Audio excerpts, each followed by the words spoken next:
Hello, classmates of PCM 340. My name is Taylor James. I am a senior at Siena Heights, and I'm working full-time in a sales position at a company called Liquid Web. Liquid Web is a hosting provider, so we provide web hosting and data center servers to customers of ours. A little background about myself is I was born in California and moved to Michigan when I was 15 years old. I've always been told that I'm good at communicating with others, so I thought the best path for me would be to follow in my father's footsteps, which is kind of where it led me to where I am now. My father has been in sales for over 30 years and speaks in front of groups of people on a weekly basis. I've always been amazed at how well he speaks in front of a crowd and how confident he sounds. I was very shy as a kid, so speaking in public was always my number one fear. I always have asked myself, how does he just get up there and speak with so much confidence? Part of that comes from experience, but the other part is just using body language to get your point across. I started to pick up on this pretty quickly when having face-to-face conversations with my friends and family members. What I did not expect was when I got my job is that I would never really meet customers face-to-face. I always talked to them on the phone or on the website in a live chat or email. So I had to adapt and find ways to portray my enthusiasm through my tone of voice. Working for a technology company that has only been around since 1997 has been such a great learning experience because the company is growing so fast. I've learned everything that I've wanted to learn about computers, and working with computers and people on the same level of knowledge as me or higher has been a privilege in my opinion. In my position, I'm talking to customers on the phone 8 to 10 hours a day, 5 days a week. This is why I chose to discuss the importance of using body language when on the phone with a customer. And this is why. Using body language on the phone promotes confidence in what you're trying to communicate. For me, this makes me more comfortable when speaking. Being able to move around as if I'm with that customer in person relieves that sense of anxiety that comes with being able to see how a customer reacts as you are speaking with them on the phone. Using body language also creates a sense of ease with the other party when you sound as though you're talking to them in person. I cannot stress how much this changes the dynamic of the conversation.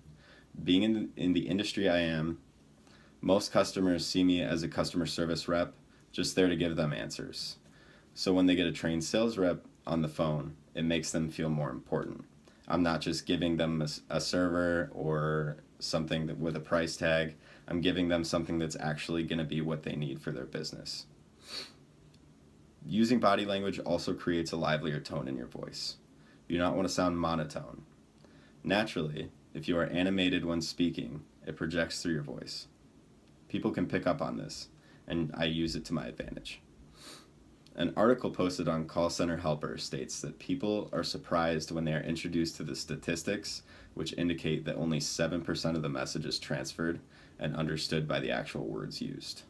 38% is transferred as a result of the way words are spoken, and a massive 55% is transferred through body language. The body has a massive effect on your breathing pattern, which in turn has a massive effect on the way words are spoken. I always stand up and use my hands when I'm speaking on the phone. This is the best way to use body language when you don't have a conversation with that person in person. Almost always I stand up when speaking to a customer on the phone. Walking around helps too when talking to them on my cell phone. This is because it makes it easier for me to relax. I can pace a little bit and slow down my speech. I can easily get a pretty good idea of the facial expression of a customer as well, just based on their tone of voice. If a customer is angry with me, they'll generally stay silent for a little while. If they're not happy with the solution that I've given them, they'll also take a pause, and that gives them time to kind of think about what I've said, and it also makes it seem like I'm more interested in what they have to say, and I'm waiting for their response. When you're using body language, it's also good to sound as though you're speaking to a crowd.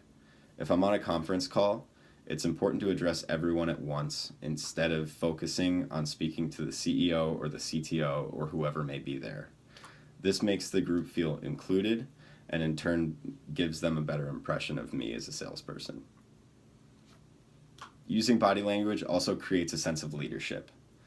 When speaking to a customer using body language over the phone, I sound more confident in the solution I'm providing them and creating a sense of leadership as though I'm guiding them through a buyer's journey and not just giving them something with a price tag. Another great tool to use is called mirroring. And using the mirroring technique is something that we do without even thinking. It's basically when you match a person's tone of voice or you match their speed in their voice, and it makes it easier for them to relate to you. This also goes along with rapport. So building rapport leads to returning customers, and rapport is when you're kind of building a relationship with a customer, kind of trying to relate to them, find anything you can to build a relationship on. I've had many clients work with me directly over the past year since I've been here for repeat business, because I've developed relationships with these clients even though I've never seen or met them in person. Many people believe that body language is not that important when speaking on the phone. It's quite the opposite. Think about the last conversation you had when lying on the couch compared to the last conversation you had standing up or walking around. While speaking laying down is generally fine if you're speaking to family members or friends, it's not good to be sitting down or laying down if you're having a business conversation. Now, generally nobody's ever going to be laying down if they're having a business conversation, but the simple act of standing up instead of sitting down can make a major difference.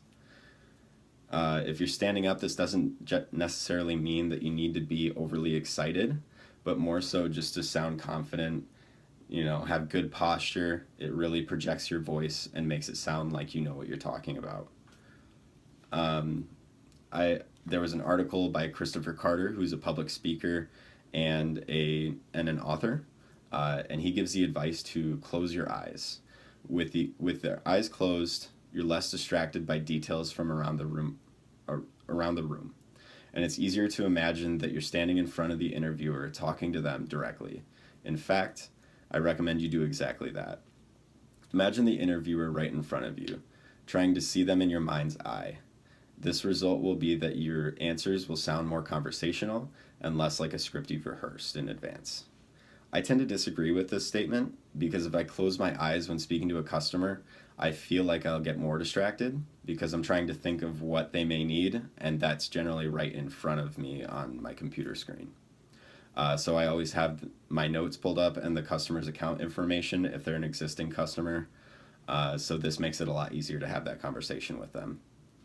Another reason I disagree with this statement is because if you're closing your eyes, it kind of makes it difficult to move around as much because I always feel like I'm going to trip if my eyes are closed.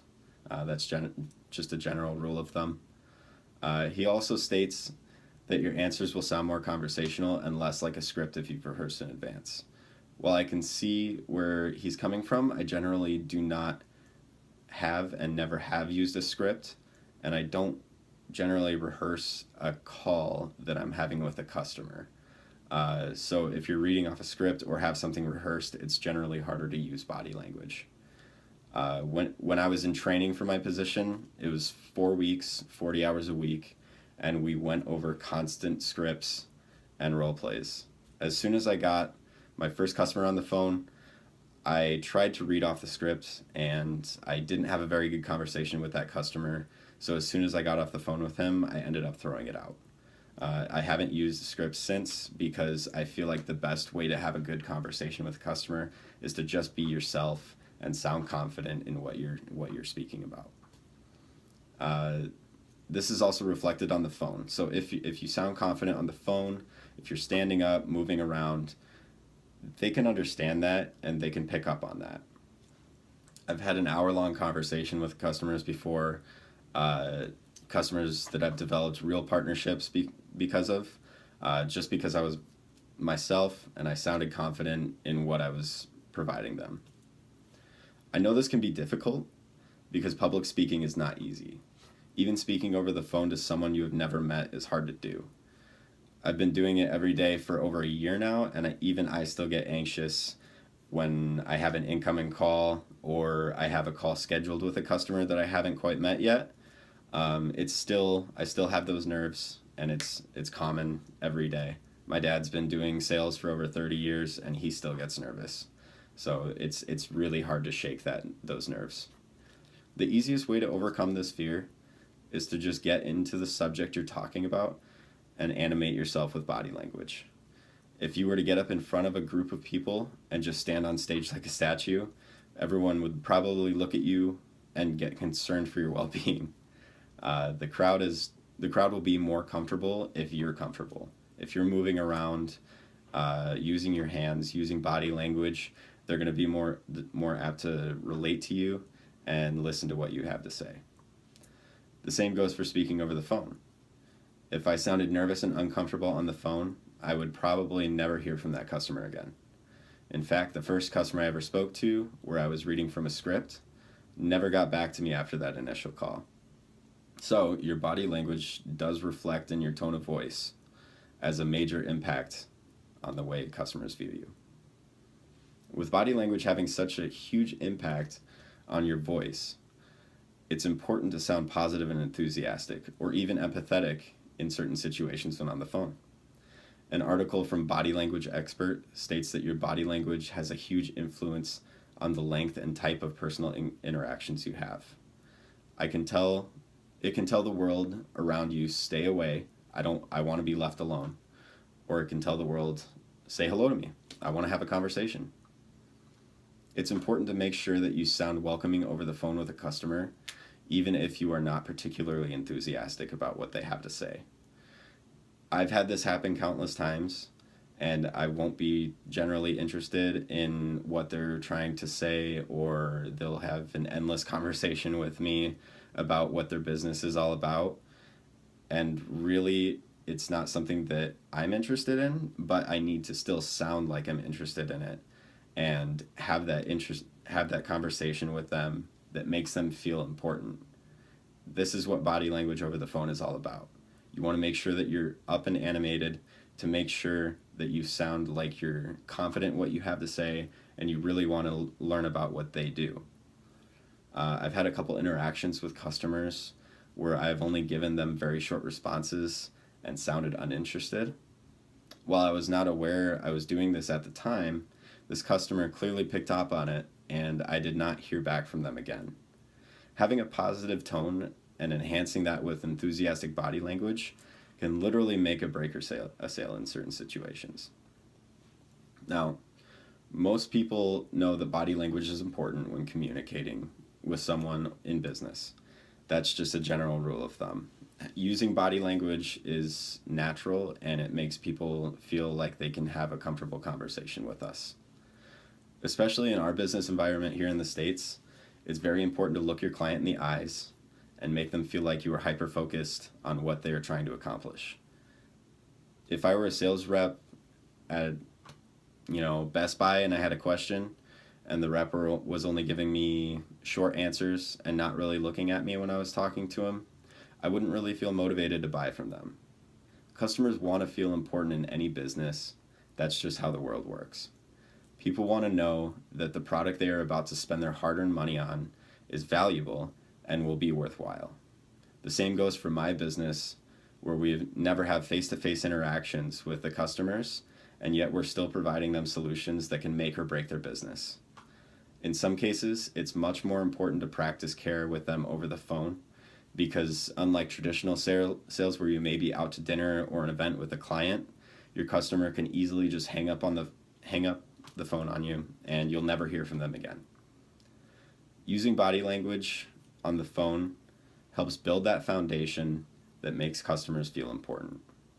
Practicing good posture, animating your body, and simply standing up when speaking with a client can be the difference between closing a sale and building a business relationship with that person, or making that client leave and end up with a competitor of ours. I cannot stress how important body language is over the phone, because your client can easily pick up on that. Thank you for your time, and I hope you found this presentation enjoyable.